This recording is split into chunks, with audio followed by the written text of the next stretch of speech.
خب بسیار درود و عرض احترامات هموطنان عزیز برادرای به نهایت گرامی و عالی قدر. امیدوارم که یکایک شما خوب صحت سلامت و سربلند هم باشه. البته در بالای این اکران میگم که صورت گوسفند مونده، این بیهوده نیست. به دست شنیدن یک خبر خواستم کمی صحبت کنم.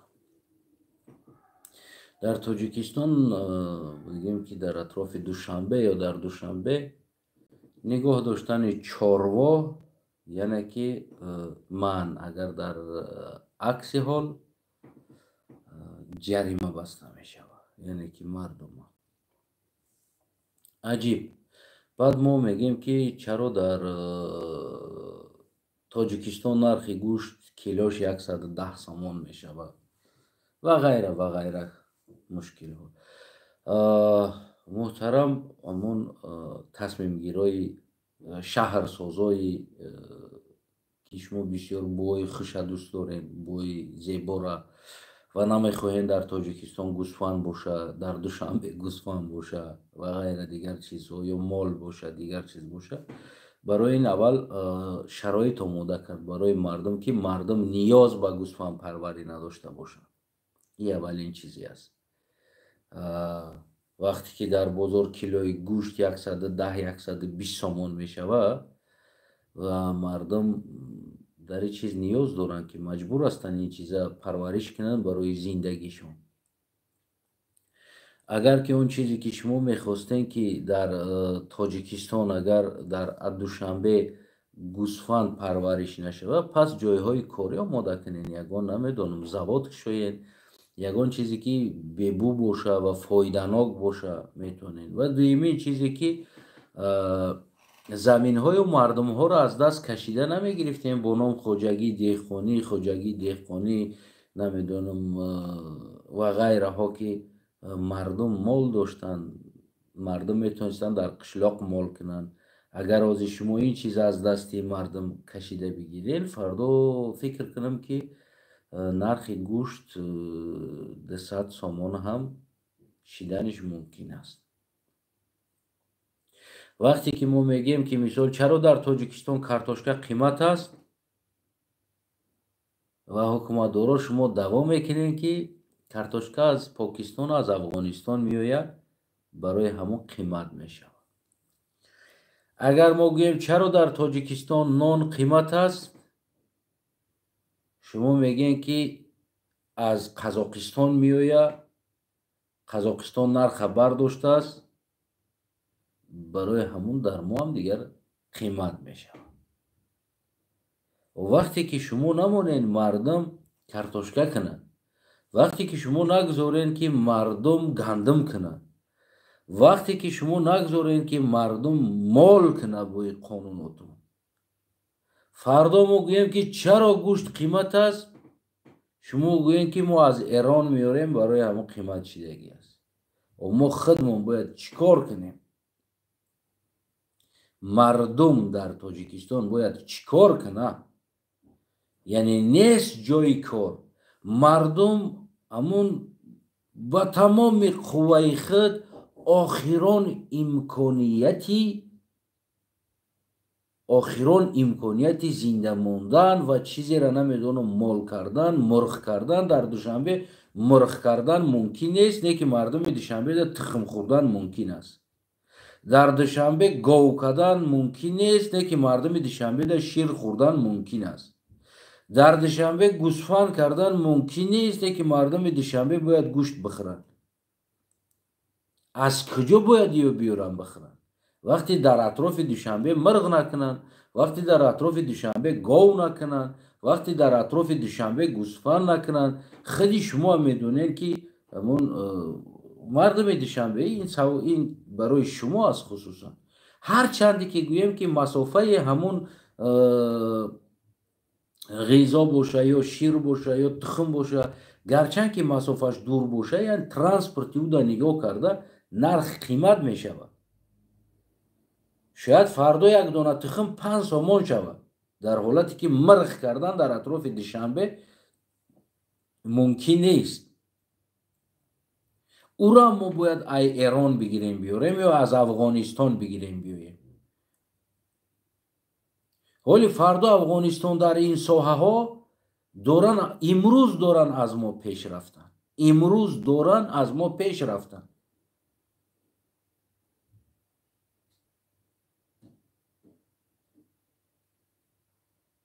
ولی فردا میبینیم هزارها فرمای مرغ میکشوین افغانستان. دورا گوشت مرغ برای مردم افغانستان تین میشود، کپک میشود. در یک ولایتش 10 تا 15 تا بگیم که فرمای مرغ میکشوین. البته که این توصیه را دادگی هم هستم که بیشتر چیزی خوبه که مرغ پروری است برای غذای مردم شما هم، برای خلق گرسنه هم یا خلق کمبغل هم چقدر بسیار باشه مرغ پروری. گوشت زیاد است، تخمش زیاد است. وقتی که ما این کار کرده نتونیم در تاجیکستان برای یک نمیدونم فرمای مرغ شدن، باید تا اولاد امام علی رحمان باشی. نه اینکه تو در این کار تخصص داری، نه اینکه تو متخصص این کار هستی یا از دست تو میویا. نه، تو باید اولاد رحمانوف باشی یا پیوند به یگان رحمانوف داشته باشی پیوندی که بعد از او بعد در یگان جا یک فرمای مرغ بکشوی یا نمیدونم یک کار دیگر کن. پس تخم 5 سومون میشود. یک لیتر شیر 50 سومون 40 سومون میشود امروز پگه برای رفتار داشته باشیم. و همون اطراف بدگی انسان ها همونو هم بیچاره همون زندگیشونه دیگه جای کار نیست. حکومت آماده کرده نتونسته شما جای کار برای مردم. همون بیچاره یک تده تگو همی قپه در همونجا شیرش همون سهر میبروره میفروشه در همسایه و در دیگر کس. همون کودکاش تربیه کرده ایستوده است.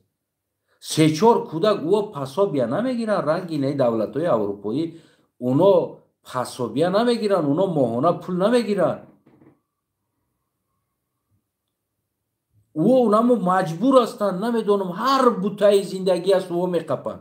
از هر چیزی که یک بریده نان و میلیونر نشده استن، پولدار نشده استن، از او پولو نمیدونم مثل شما واری مثل نبیره شما محترم امام علی، مثل سامان و مثل اسماعیل کارتش قطعی نگشته استودن. دلارای نقه در شکفا زدگی نیست. او لقمه نان کرده استودن. یعنی کودکاش تربیه دارن. این تصمیم از کجا میگیرین شما؟ از کجا؟ با کدام عقل شما این تصمیم میگیرین؟ خود امام علی رحمان خودت گفته بده که زمان به نهایت گرسنه بدین و مادر خود شما خدا رحمتش کنه، یعنی یک گاو داشتین که با شیر او شما را تربیه کرد و امروز شما دارین همون یک گاو از مردم محروم کرده ایستادین که حداقل مثل شما یک فرزند چه تربیه کنه مثل مادر شما. نخواد یک انسانی که نقل مادر خدا کرده نه از چشما اشک برامد اینقدر بگیم که ضعیفی زندگی و ضعیفانه که داشتین اگر هم یک گاو نمی داشتین شاید شما از گرسنگی میمردین. امام علی رحمان شاید امروز تو اونمو مکتب تا خونده نمیتونستی، امروز تو همو الکتریکی تا خونده نمیتونستی، امروز تو در ایجا نبدی، شاید تو میدزدیدی از گرسنگی زندان میشیدی، شاید نمیدونم 100 کثافتی و بلای دیگه در گرفتار میشیدی. خاطر اونمو یک گاو تر تربیه کردگی است، اونمو یک گاو شیرش امروز تر تا اینجا آورده رسوندگی است. امروز تو داری مردم بیچاره را از همون داشتگی 2 دانه گوسفند که پرورش میکنن 3-4 تا گوسفند میفروشن و نمیدونم 3-4 گاو پرورش میکنن شیرش میفروشن و کودکاش امروز همون را محروم کرده ایستادی. پس ما چخیل باور کنیم در اون سخنهای پیشتره خودت همچون پرزیدنت این کشور گفتی که ما بسیار زندگی وزمین داشتیم، یک گاو داشتیم. تصور که هم گاو نمی بود خودی شما امروز نبودین. یک گاو داشتین مادر شما او را می جوشید و کمی شیری او را بگیم قطیق میکرد، کمی دیگه شا نمیدونم با شما میپخت و تحمل کرده در اون ریزه کرده میداد میخوردین و نمو یک دانه گاو شما را بگیم که از پدرتون دیده بیشتر خدمت کردگی است که پدر شما را خورانده تونستگی نیست، که یک دونه گاو شما را خورندگی است. چی سحر باشه چی عبید باشه از شیری و از مسکه و استعمال کرده کلان شده. امروز نخواد همون روزی که خودی شما گذشتگی و خودی شما این کلمه ها را برای مردم گفتگی، امروز مردم از همون چیز محروم کرده ایستاده. این چه قانون است که باید در دوشنبه یا اطراف دوشنبه کسی چارواداری نکنه، مال پروری نکنه؟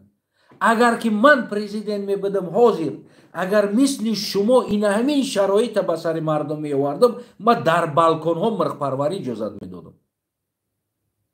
من در بالکن می گفتم مرغ پرورش که اگر تونی صد نوبتی بوی دوشنبه زندگیت خوب باشه. امروز ما در بو زیبا فقط اولین جاشید از امام علی رحمان فکر کنم که خیلی شما شکماتون سر است و فکر نمیکنید شما میلیارد میوه نمیدونید که مردم بیچاره از کجا درآمد دارن.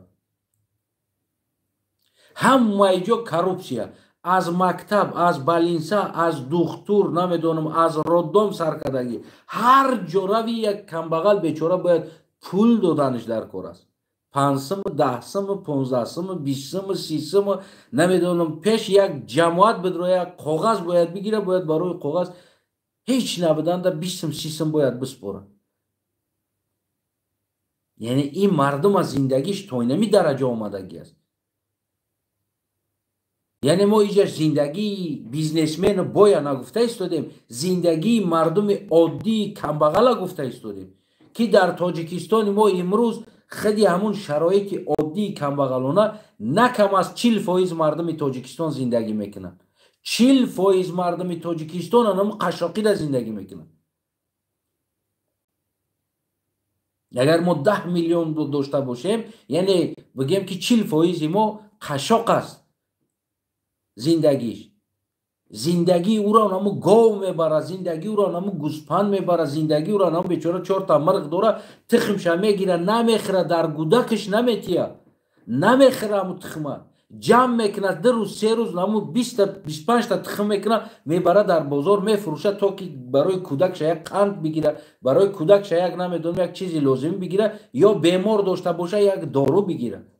با کدام عقل شما تصمیم میگیره که مردم از این محروم که، از دیگریش محروم که، از سیم محروم که، از چهارم محروم که؟ بله خیلی در عوضش دوری پیشنهاد چیکار کنن این مردم؟ و می برای توصیه میده که مردم 3 ساله باید با شما ذخیره هم داشته باشه. از کجای مردم از تخمش از دستش گرفتیستی؟ این مردم هم 2 لیتر شیری میگیره، یک گاو که از دستش بگیری او را جریمه کنی او مجبور شوه که بفروشه یا که پایتخت ترک کنه همراه گاوش. چیکار کنه ای؟ چی زندگی کنه؟ در عوض داره چیزی پیشنهاد کنه، جای کار، نمیدونم ماهانه معاش، یا نمیدونم ماهانه یک کمکی بگیم که سوسیال، یعنی که حق دولتی داره و انسان ماهانه سر کودکاش باید پول بگیره، سر خودش پول بگیره. بیکار پولی هست. این ما در اروپا هستیم، ما از بیکار مانم $300 ما در ماهانه بیکار پولی میده تا جای کار پیدا کردن سر آدم میته، سر عائله نه. اگر ما قطعی زن گلک اگر کار نکنیم ما $900 ماهانه میگیریم، برای کار نکردگی سر کسی $300 میگیریم. دورین شما حدی اقل 300 سومانی دورین ماهانه، انسانی که کار نکنه 300 سومان ماهانه ایلیک بگیره، یعنی بیکار پولی. نه چیکار کنن این مردم؟ در عوض باید شما چیزی پیشنهاد کنین، نه اینکه پیشنهاد نکرده ظلم در بالای مردم کنین. این نادرست است حکومت داره و خودی تمام زندگی نامه امام علی رحمانی را تصدیق میکنه که اگر گاو نمیبد امام علی نمیبد. یعنی امام علی گرسنه نمیموند، دزدی میکرد، زندان میشید و غیره کارها میکرد. امروز اگر همون گاو نباشه فرزندهای او خاندان ها مجبورن دزدی کنن. یعنی در تاجیکستان ما جنایت زیاد میشود، او خواهی نخواهی گشنه مون دزدی میکنه. یعنی گشنگی انسان با دزدی میبره، قشاقی کمبغلی فقط میبردگی جاش دزدی است، خلاص.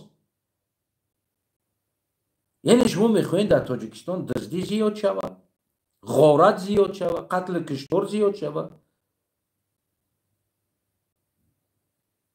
چرا یک انسانی که در حولی زندگی میکنه او حق پرورش چاروا نداشته باشه؟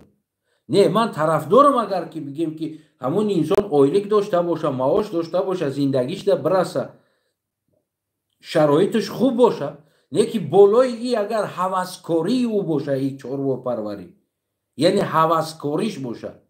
یعنی من هوسکارم این چیز ده، این حاضر شخصا حاضر 5 تا گوسفند دارم در عین момент.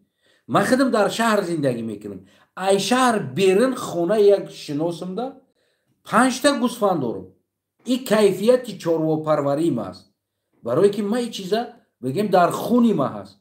ما هر بگیم که 2 روز بعد 3 روز بعد همون چیزا را جمع میکنیم، چیزایی که چاروا ده میتا میگیرم، میرم قشلوق نامجا 1 ساعت 2 ساعت قطعی چاروا اوقاتشون میتم نگاه میکنم. بگیم این کیفیتی ماست، یعنی که خوبی بگیم، این خیلی بگیم یک خوبی است چاروا داری که ما در سنتر اروپا در ورشاو زندگی میکنم، اما اینجا 70 کیلومتر 60 کیلومتر رو طرفتر در قشلوق من چاروا دارم، 5 تا گوسفند دارم، خوام میکشم میخرمش، نخوام نامجا میسته. فقط که شرایط ندارم او را زیاد کنم. اگر که برای ما امکانی زیاد کردن چاروا میبود، حاضر ما کمش ده 100 تا 200 تا بگیم گاو و گوسفند داشتم، برای که خوب بیمه است. اگر انسان ها را زندگیش خوب باشه و بگیم که خوب بیش باشه، رنگی من برین مثال گیریم همین چیزا دوست بداره، میتونن که برای چارواداری قشلوق یگان جا در خانه بگیرن یا یگان دچه کنن جایی که اجازت هست. اما امروز ما و شرایطی نیستیم برای مردم التیمات مونیم که تو در اینجا نکر در کجا کنه. این دولت برای ما التیمات میمونه که تو در درون شهر چاروا نکر. برای چی؟ برای اون که این دولت مرا زندگی ما بیسپیچ میکنه، جای کار و غیره دیگر چیزو. برای اما این حق داره که التیمات مونه که نکه در جای کاره. اما اگر هوسمندی شما باشه، از شهر 70 کیلومتر 60 کیلومتر رو طرف قشلوق است، جای قشلوق جای چارواداری است، مرحمت برادر نمونجا در چارواداری کن. چی کاره میکنی؟ قدم بگی، برای خونه بگی، هر چی میکنی نمونجا، گاو میکنی، فیل میکنی، اسب میکنی، قدم بگی نمونجا. اما نه تا این درجه. امام علی رحمان خیلی هم گودکی خطه به یاد بیار، دور نره. اگر همون گاو نمیبود زندگی چی میبود؟ همون گاو نمیبود اوچه تا از کجا برای شما همون خوراک آماده میکرد، سحر ده خوراک آماده میکرد بگه عبید ده. خیلی هم با همون بلگداری یک دونه گاو کلان شدگی هستی، نه بلگداری اوتات. اگر همون گاو نمیبود همون اوتات سحر شیر دوده نمیتونست شما ده اوتالک نبیده. یعنی باید تو هیکلی گاو مانی در تاجیکستان، میفهمی؟ تو باید هیکل گاو مانی در تاجیکستان که پرزیدنت تاجیکستان بلگداره نمی یک دونه گاو زنده موندگی است در عالم. نمیشه میمرد میرفت از گرسنگی، دزدی میکرد، ترما میشید میرفت، نمیدونم هزار حادثه ها به دست پیش. شاید تو دزدی نکردی بلگداره نمو گاو شکم تاثیر کرد که ترا گرسنگی وادار نکرد که به دزدی روی. اگر که گاو شکم تاثیر نمیکرد ترا گرسنگی مجبور میکرد که به دزدی روی. برای اما این تصمیم شما در بالای سر این مردم بسیار نادرست است، بسیار نادرست است که در حالتی که مردم یک منبع درآمد زندگی دارن، نان پولی و فرزندای خودش از همون درآمد، مثل همون مادر امام علی رحمان خدا رحمتش کنه که نام یک دونه گاو داشت که نمی فرزندا را بعد نام گاوش کلان کرد. اگر نام یک دونه گاو نمی داشت بگیم که چی روزها میشید. خیلی همین شرایط بعد جنگ بگیم که ما هم 3 تا گاو داشتیم، واقعا بگیم یعنی که شیری او را هم میفروختن، یعنی که میفروختن ایواز میکردن. مثال همسایه کرچوکا پیاز میدادن، بگیم یا که خوراک مال میدادن، خاص پس یگان چی میدادن دگوار قطی. بگیم که همین چیز بود زندگی مردم، نه تنها زندگی ما بلکه زندگی بسیار انسان ها از گاو وابستگی بود. خیلی بعد جنگ زندگی اویله ما هم از گاو وابسته بود. مجبور اونمون گاو اونم بود. اگر واقعا ما دزدی میکردیم، سحر دما نون نداشتیم، سحر دما شیر نداشتیم، یا یه روز دما مثال یک قطیق نداشتیم. این جای یگان پستی نیست امام علی رحمان، همون مادر شما کردگی کورا مادر ما هم بعد جنگ برای ما کردگی است. شاید ما هم بلگداری نمو یک دانه گاو ما دزدی نکردیم، شاید نمو سه تا گاو ما دزدی نکردیم، شاید ما غارت نکردیم، شاید ما و غیره کارها دا نرفتیم. خاطری که شکم ما سیر بود، اگر همو گاو نمی بود که شکم ما سیر نمیشید، شاید ما دزدی میکردیم، میرفتیم غارتگری، مجبور میشدیم، گرسنگی مجبور میکرد. اگر همو 10 تا 20 تا مرغ ما نمیشید، شاید ما دزدی میکردیم. امروز که تو در سیاست هستی، من در سیاست هستم، مقابل تو نمی هر دی ما را بلگداری نمو مرغ گاو ما آدم شدگی هستیم. ما دیگر چورایی نداشتیم بیرون ازی. یعنی استاشنیکی زندگی ما بعد جنگ نمو 10-15 تا مرغ بود، بگیم 2-3 تا گاو بود، 2-3 تا گوسفند بز بود. این بود استاشنیکی ما که ما می فروختیم، یک گاو یا بز یک چی را می فروختیم، گندم در جاش می گرفتیم. و تو سال دیگر را بگیم که با یه بچه میکرد، بچه‌اش کلان میکردیم، با میفروختیم، با ایواز میکردیم، با گندم شیری گاو میگرفتیم میخوردیم و قطیق میکردیم، با برای غذای خود گاو ایواز میکردیم. همسایه ها میگفتن شیر بده، ما تو پچوق مچوق دیگر چیزا را میتیم. خیلی مرغا هم همی بود، برای مرغا تخمش هم میگرفتیم، میبردیم میفروختیم در بازار. در تو اصلا ایواز میکردیم، روغن قطعی علیش میکردیم، تخمه صابون قطعی علیش میکردیم، با در جاش این قای دیگه تخم دیگه شد برای غذای خودی مرغ با نمون پورو پوتوس تاموندوی گندمو هستن، او قطعی علیش میکردیم، میگرفتیم میوردیم، با در مرغا میدادیم. یعنی این چیز همه مردم تاجیک همی زندگی را کردگی است، همه تاجیکستانی همی زندگی را کردگی است. این یگان جای پنهانی، یگان جای شرم، یگان جای حیا ندارد. یعنی خودی شما هم زندگی را کردین، چرا امروز دست بالای سر مردم بگیم که این ظلم کرده ایستاده؟ یا شکم شما از نان سرشی تمام فراموش کرده؟ اگر همون زمانی که در دنگره گاو امان میکردن، پرورشی گاو شتراف میکردن، جریمه میکردن، در زمان شما که در دنگره گاو پرورش نشود چیکار میکردین؟ بعد چی میخوردین اونجا؟ یک تصور کرده که شیشته یک کودکیات به یاد آورده، یک همون گاو به یاد آورده، همون شیرجوشی مادر به یاد آورده، همین تصمیم گیری هم یک کم ترک شرایط زندگی را نگاه میکنن. امروزه زندگی که در سر مردم آوردن، نه در دنگره بلکه در کل تاجیکستان انمون حالت خانه ختان آوردگی هستند. شاید اون زمان ها بعضی خانه ها بدن، بعضی خانه ها زندگیش دیگر بود، برای که چاروا و مال آزاد بود. شخصا بگیم پدر من مادر من همغلی شما است، یعنی که ما از اونا میپرسم، اونا این تصورات ها را ندارن گرسنگی چی بدگیره در کودکیشون. یعنی اونا شیر قطعی قیماقی چیزا را نمیخوردن.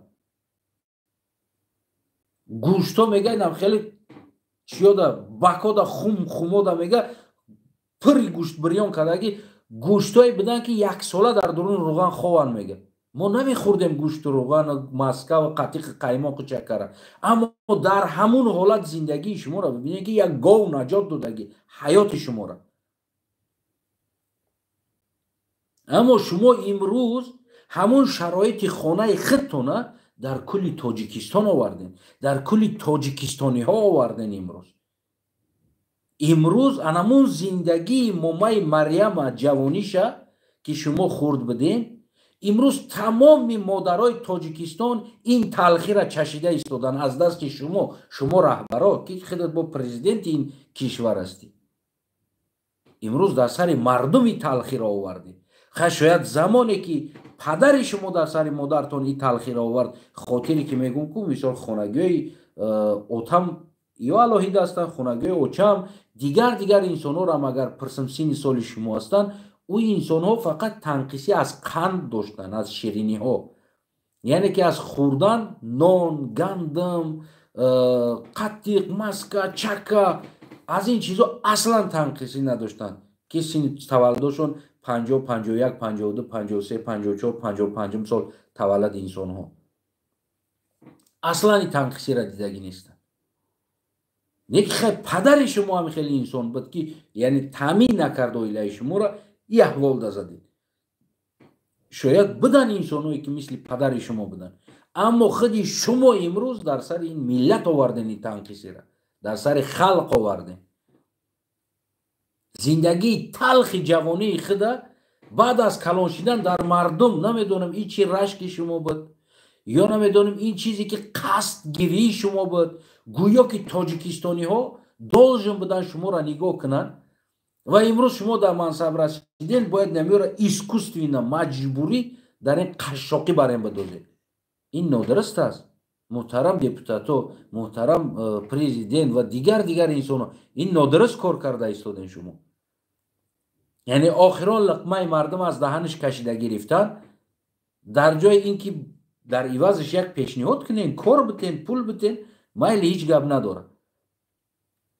اما این چیز نادرست است. این کاری که شما میکنین این نادرست است. شما مجبوران مردم به قشاقی، به دزدی، به وغیره کارها شما مجبوران برده ایستادین مردم.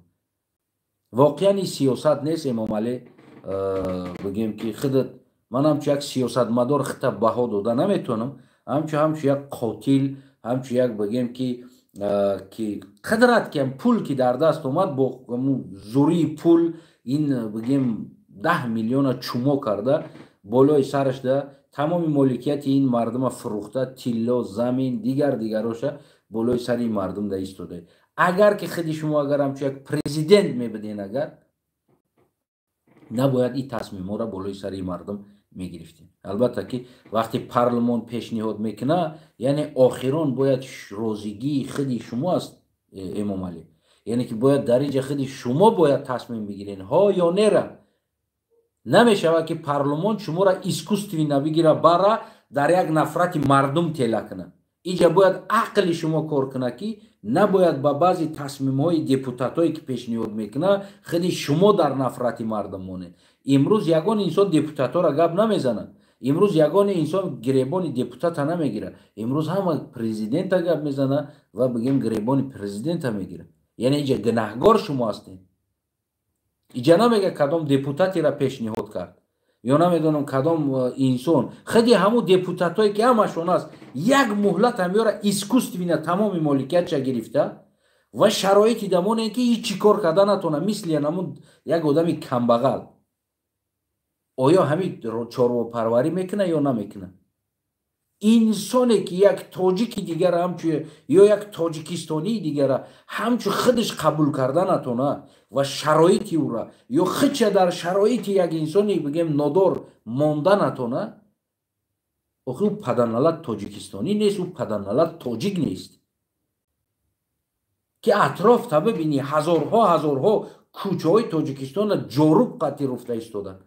وقتی این شرایط دیده در پدرش نلد چی نمود شما انسان هستین که باز امون یک دونه گاوی مردمه یا 2 دونه گوسفندی مردمه یا 4 تا مرغ مردمه امروز شما قانون قبول میکنه که در تاجیکستان در دوشنبه یا اطراف دوشنبه نباشه. ما با 20 میلیون میگم که باید در بالکنشون مردم مرغ پروری کنن، اقلا 2 تا مرغ تخم بگیرن، سحر از هم بالکنش 2 تخم 3 تخم بگیره و گودککش تا پخته بته گودکش بخره و برای نمیدونم کار کنه یا مکتب بره. در بالکنشون اجازت میتم اگر شخصا ما میبدم. برای ما شخصا بگیم که خصوصا همچون بگیم که از نام خادم خلق و از نام خدم و از نام طرفداران خادم خلق عموما این قانون ما قبول ندارم. این قانون امام علی رحمه محکوم میکنم و من طرفدار نیستم که یک بریدنان مردم از دهنش من بکشم بگیرم. با این قانونی با این چیزی کردگیم. اگر در حالتی که ایوازی همون زندگیش تامین کنی، من یگان چی گفتنی نیستم، اما در حالتی که هیچ چیز در ایواز نمیتی و اما همون انسان یک بریده نانی که از اونجا یافته ایستاده است برای گودکاش ده تخم میوه که سحر میپزه میته گودکاش ده بخوره، همون رو از دهن همون گودکا و همون کمبغلا گرفته ایستادی. من کلا محکوم میکنم و طرفدار این قانون شما نیستم. باقی مردم چی فکر داره خودشون میدونن. میتونین که زیر کامنت فکر نظرتون بنویسین. خودم خلق هر یک انسانی که بگیم که طرفدار اینمی حرکت است، همون خودم خلق است. خودت هم خودم خلق شدنت ممکن است. امام علی رحمان هم خودش شاید خودم خلق شدنش ممکن است. هر یک انسان میتونه که در این حرکت خودم خلق تا اون روزی در پایتخت در وطن رفته رسیده، این خودم خلق شاید افیتسالی بگیم با یک حرکت سیاسی، پارتی سیاسی خودم خلق در داخل تاجیکستان شاید ثبت نام شود. اما در این حال بگیم که خودم خلق، بگیم که من خودم و انسانایی که طرفداری این ایدئولوژیا و خودم خلق هستند. باقی سلامت سربلند خانواد باشین در هر جایی که باشین. امام علی رحمان من محکوم میکنم این قانون ها تا و بار دیگر در آخر تکرارن یک بار دیگر شیشته همون یک گاوی که داشتین قصه او گاو کرده بودی خود شما که چی خیل او گاو شما را نجات داد و بلگدریا یعنی همون گاو شما زنده موندین و با این روز آمدین رسیدین که تا این منصب پرزیدنتی این کشور برسین. یعنی انمو گاو نمیبود شما نمیجا نمیرسید. برای همون این چیزا بسیار بگیم که 10 باره ها فکر کنین، بعد قانون قبول کنین، بعد لقمه مردم از دهنش کشیده بگیرین. این کشیده گرفتن لقمه مردم از دهن کودکاش از دهن مردم است. باقی پدرود تا با درودهای دیگر.